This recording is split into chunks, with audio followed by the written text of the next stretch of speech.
I'll give you a brief introduction to the business and the clients and the kind of things we think we do well. Web Marketplace Solutions, I describe us as being online shopping experts. Everything that we do is focused on conversions. We're as much a technology company as we are a marketing company. We provide a range of services that basically result in our clients basically making a lot of money. Everything that we do, as I say, is kind of focused on the conversion, and that's the theme of this afternoon's presentation. We've kind of done some analysis on those different sites. Some of those are our clients, some of those are not. The objective of this is to kind of give you a flavour of the kind of things that we've learned over the many years, and to share with you the kind of results and how you can go through and benefit from those things as well. Some of the top performing sites were the likes of John Lewis, Littlewoods, Next and Argos. Those who weren't performing quite as well were the likes of Topshop, River Island and Halfords, pleased to say the last aren't our client. The theme of this presentation you'll see in a few minutes talks about the way we kind of analyse the performance of an e-commerce site in terms of recruitment, engagement and transaction. The recruitment is essentially the people who we're recruiting to a site, the engagement is the content associated, and the transaction is actually taking the order. And we have a number of different measures by which we go through and measure these things, kind of qualitatively and quantitatively. So, if you like, in terms of the kind of scorings, then one of the kind of common themes associated with this is actually the engagement in both cases is actually not that great. However, as we kind of touched on earlier, there's some top performers and some poorer performers. To kind of break that down a bit further, what this is a kind of average across those different clients, and we've done this, as I say, for all these different clients. Basically, to show you this, the top line there is, if you like, where we would expect best performance to sit. The bottom line there is the kind of much poorer performance. And what you can kind of see, and the way it looks at this, it looks at the process for the consumer. So in other words, from a home page, landing pages, to product, and ultimately go through and checkout. Now most sites, you would expect, to have first of all focused on their basket. So therefore, as a consequence, and you'll see that in both cases, the poor performers and also are kind of sitting at the 78%. Okay, so actually, in terms of our kind of score, if you like, out of 10, then you're kind of 8 out of 10. And one of the areas where neither particularly perform particularly well is kind of what we call in terms of this product listing pages, and we'll come back to that in a minute.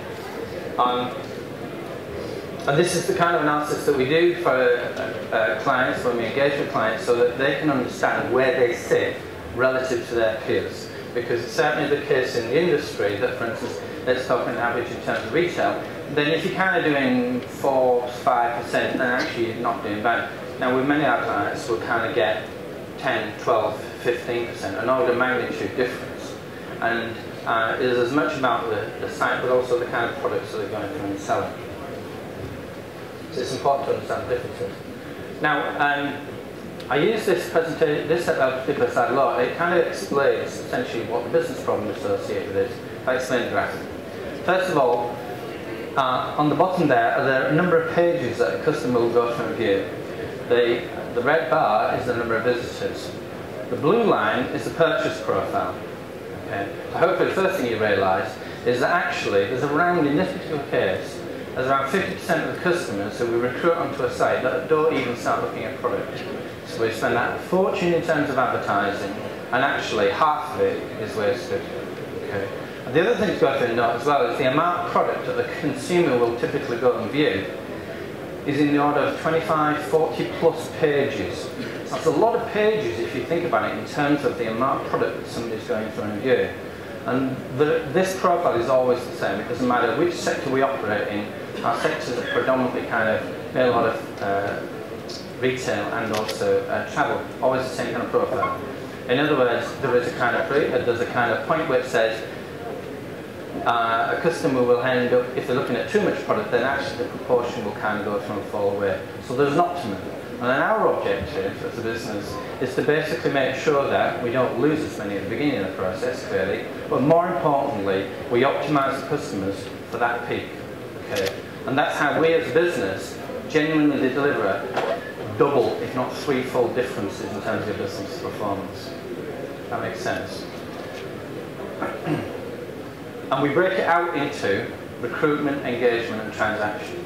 And just to go over that again, that recruitment is to look at the kind of customers that we've got coming through, and where we go through and land them.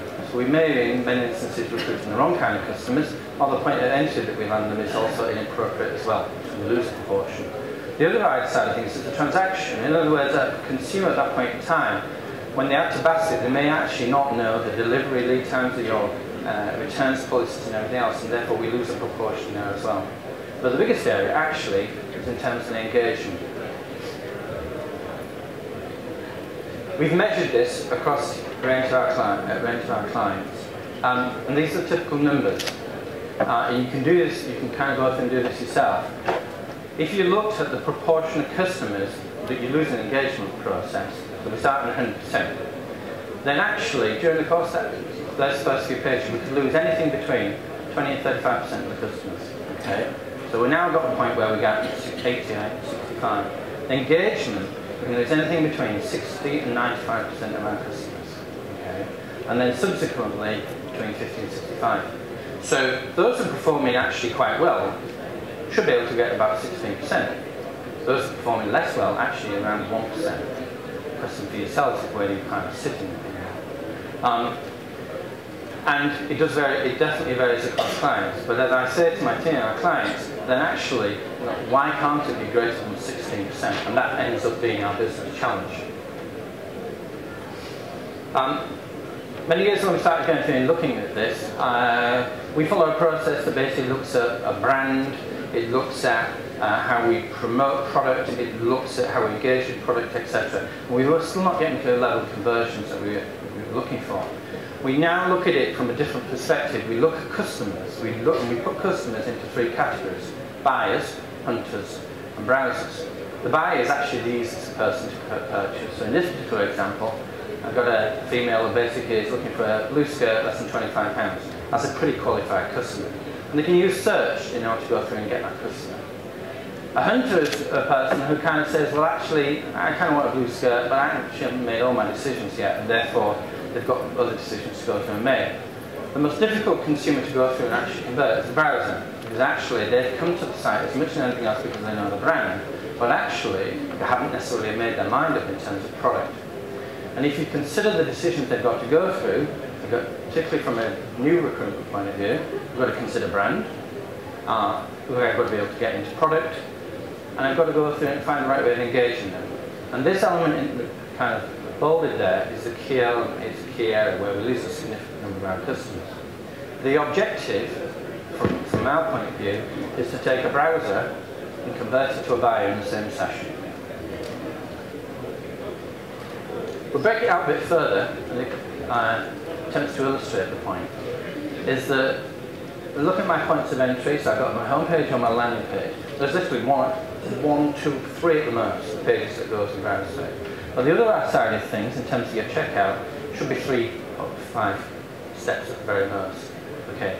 And bear in mind the optimum I talked about there, 20 odd pages, then actually the biggest area is between that search and product and looking at product. That's where we lose most of our customers. And that's, from a business perspective, clients look to myself and my team to give them ideas in terms of strategies to improve their e-commerce conversion. And it's very much a looking at it from this kind of perspective. So we don't immediately kind of come in and say, you need this Zoom or whatever. We look at it in terms of where we're losing customers and what solutions should we put in place to be able to retain those customers. Give us some examples now, some basics. Product is king at the end of the day. That's why we go to an e-commerce site to do that transaction. So here's a good example, Marks and Spencer's. Number of key elements associated with this. Good description, obvious things in terms of good descriptions. Customer reviews is kind of standard now. But also pay attention to the fact that in this case, they've taken the effort to go through and actually do model photography, and they've also done different cuts of that model photography. So for an article that ends up costing you £70, and certainly when you go upwards of that, then it's a much more considered purchase, then actually that kind of detail does go through and make a difference.